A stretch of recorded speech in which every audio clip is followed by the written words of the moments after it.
Hey everyone, this is Nikachu, and let's go over the standard deck that I spent a little bit of time working on.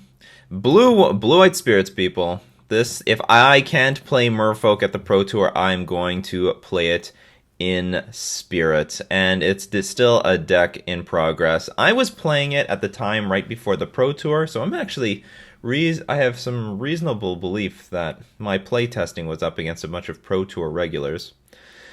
Because it was tough. It was very tough. The very first iteration of the deck was just like going 0-5, and then I would change it up a little bit, and I went like 1-4, then 2-3, and then finally I got with hard work, I could get out some 3-2s, but it was damn hard.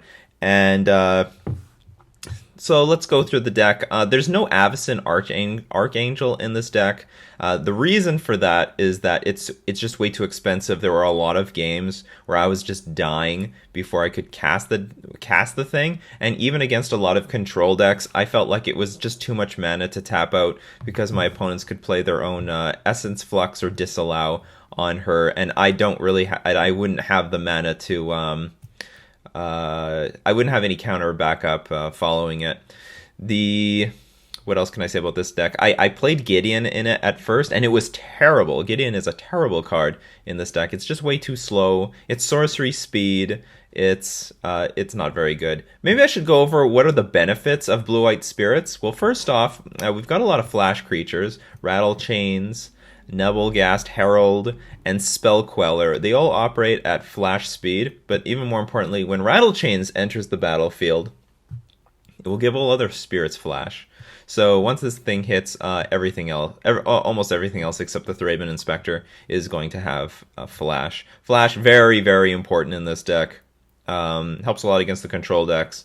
I mean, this guy's basically a negate for any removal spell on target spirit, because when Rattle Chains enters the battlefield, target spirit gains hexproof until end of turn, and you may cast spirits as though they had flash. The fact that almost everything flies is great, so you just fly over, most of our opponents. Heart of Kiran, not a big deal, because we have stuff like Nebelgast Herald, which has flash and flying, and whenever he or another spirit enters the battlefield under your control, you tap target creature in opponent control. So if they try to crew Heart of Kiran and then go for an attack, you just tap it and it won't attack anymore.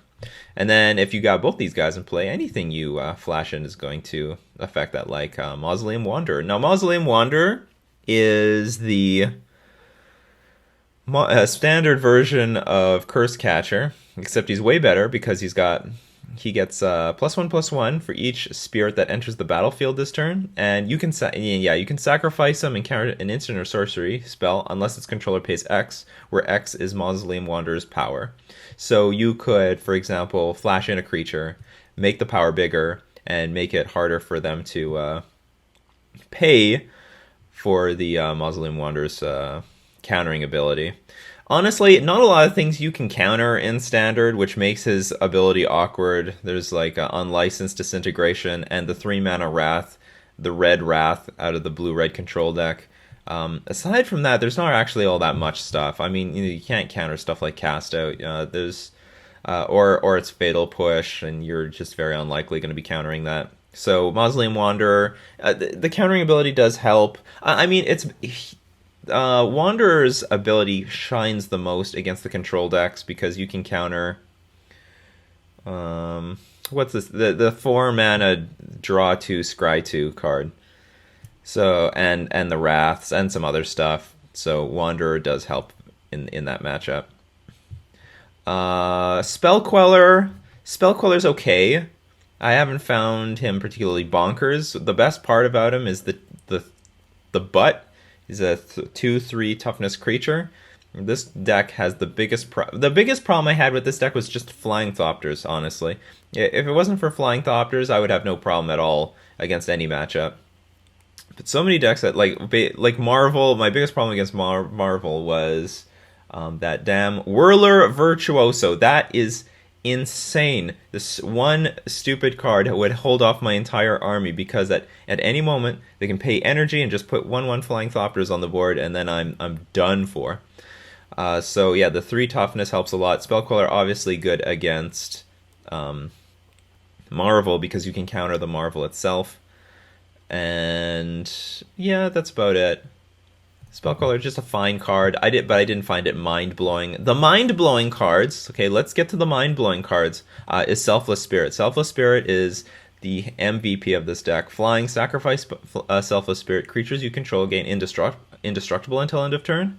So there are so many situations where I just have a bunch of these dinks out. Just 1/2, a 1/1, 2/1, 2/1. But it can hold off a giant army of creatures because I'm always threatening to make the perfect blocks and then sacrifice this and then profitably trade with a few creatures while only losing one and not even taking any damage. Selfless Spirit is amazing. If you can get that thing to stick on the board, you're in good shape because it will save all your creatures from any removal spell. Actually, it's just like sacrifice and counter target removal spell. And on top of that, you can clog up the board and prevent your opponent from attacking. There were a lot of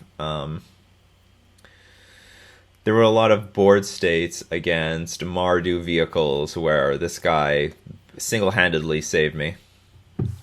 Now, Bygone Bishop, I took one out, but maybe it should be one of them I should have taken out was Nebelgust Herald. I'm not sure. But anyway, Bygone Bishop is sort of an engine to the deck. Whenever you cast a creature spell with converted mana cost 3 or less, you investigate, so you get this artifact that you can pay to and draw a card. Once you get up to like 4 and 5 mana, you start drawing cards every single turn. Every single card is like 5 mana, draw a card. You can even trigger it off of Thraben Inspector. You pay 1 because it's not a spirit. It's just any creature spell with converted mana cost 3 or less. You investigate. So Thraben Inspector actually triggers it twice. Very often with this deck, I would have 1 billion tokens. I would either win or lose with 1 billion of these clue tokens on the battlefield because I end up generating more tokens, especially if I have 2 Bygone Bishops. I start generating more tokens than I can crack, which, well, it's all gravy. What else can I say about this deck? So yeah, Bygone Bishop, great card here. Also good is that it also has a good butt 2/3 creature. Very good for blocking things, very good for attacking into Thopters. Thraben Inspector is just, I don't know, a good way to curve out the deck. I want something that play on turn 1, and the clue token helps smooth out the deck.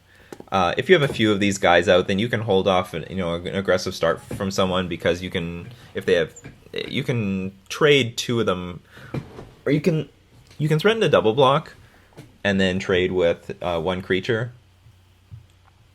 Now, like I said, my biggest problem was with all these guys being 1 toughness creatures, and I couldn't attack through a Whirler Virtuoso or any deck that had, just 1/1 flyers. So the things that help are Metallic Mimic. Metallic Mimic is like our lord. When it enters the battlefield, you're going to choose Spirit. And by the way, if you do choose Spirit, you're going to trigger Mausoleum Wanderer, so this is something you're going to want to play on your main phase before you attack with Mausoleum Wanderer. And each other creature you control on the chosen type enters the battlefield with an additional +1/+1 counter. So cards like this are what help me beat these stupid Thopter decks. Because we increase the toughness of all the creatures. But the card I never actually played with, I dismissed it like very early on, and I should have playtested it earlier, was Always Watching. This actually ended up being amazing. Non-token creatures you control get +1/+1 and have Vigilance. There are so many games like I said, like Selfless Spirit creates this roadblock and creates this dynamic where we're just passing the turn back and forth because no one wants to attack into us. Well, if we have Always Watching, then we're just going to be attacking with Vigilance in the air while forcing them to make a harder decision because we have like much bigger creatures for them to attack into. And I think Always Watching is just a really, really good card, and I just playtested it recently, and it did everything that I thought. It did more than I thought it would do. It was just really good. It's something the deck really needed. It helped close out games while defending myself. So Always Watching. I don't have a ton of games under Always Watching, but I'm certain that this should be a key piece of the deck. Cast Out, I played with Censor. It didn't really feel right because most of the time I want to get my creatures out. I don't want to be holding up mana for Censor, and then way late in the game, Censor sort of becomes useless, and I would cycle it anyway. But Cast Out was good because I could remove problematic creatures from the board. You know, like you can take care of a Marvel, Heart of Kirin, Scrap Heap Scrounger. You could take care of anything you can't really deal with. And it has flash, so I mean you can take care of what's it called? The land where you have to sack 5 creatures, pay, tap, and you get this huge, big, indestructible dummy. So Cast Out is just an all-around. It's like a 4-mana Swords to Plowshares, basically. And I don't know if many decks have a way of actually removing the enchantment from the battlefield. Let's talk about the lands. I would say like the most problematic thing about this deck is that the deck is clunky. I mean, it's very 2-mana, 3-mana dependent. We have some 4-mana spells, although the cycling does help us. Yeah, like, I really hate if any of these things come into play tap, but we just have no choice. And that's why I'm not playing with any of the cycling lands, because they guarantee to come into play tap, and that is not where we want to be. And like I said, we generate so many clues that I don't really need any more. I don't need anything to cycle. This deck has enough of an engine to cycle through it. Now the sideboard, as you see, I only have 14 cards because I don't know. I actually don't know what to fill with the sideboard. I know I want Disallow and Negate for Marvel and also for the counterspell decks, and probably also Always Watching for Marvel.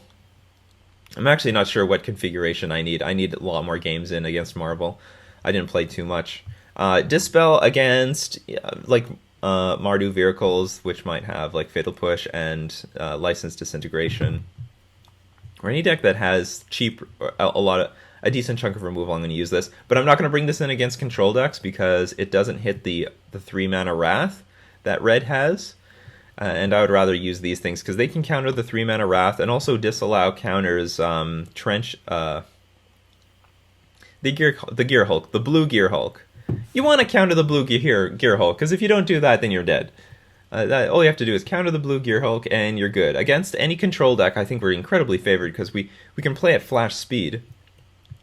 And this guy is like a counterspell for removal in itself. And this guy is just value. And this guy is great. And yeah, so I felt like I was comfortably in good shape against all the control decks.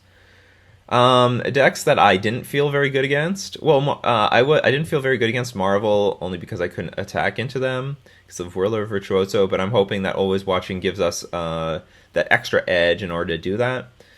And I don't think I was goldfishing very well against the Zombies deck. I saw the Zombies deck immediately, and they were just goldfishing better than me. But you know what? I also didn't have Always Watching, and that could be a mirror breaker. To be able to attack and then block and then sack Selfless Spirit is going to be really big. Selfless Spirit is just like the best card in this deck. It facilitates so much. And I don't know what to put as the 14th card. Here, maybe another Dispel. There we go. We've rounded it out to 15. So anyway, I'm not playtesting this like all that much at all before Grand Prix Vegas because I have to prepare for Grand Prix Vegas, but we're definitely going to see a little bit of this going on in the near future as I prepare for Grand Prix Hour of Devastation. Let me know what you think of this deck. It's semi-competitive. Like I don't know at a high level if it's competitive yet. I have to playtest and see. I know at a low level it's competitive because I smashed up the tournament practice room with this thing. And it's definitely a lot of fun. It's actually a lot of fun. But some problems with this deck is that a lot of things work against each other. For example, we want to hold up these things and play them at flash speed, but at the same time we want to hardcast things to make Mausoleum Wanderer bigger. So that, in terms of being aggressive, that's what we want to do. We want Rattle Chains on the battlefield to give our other spirits flash, but if you just play it immediately, you won't have the ability to give something hexproof. We've got what else? I think that's the only these are the only non-bows of this archetype, which is unfortunate. It just makes play awkward, but I mean overall the deck's very playable.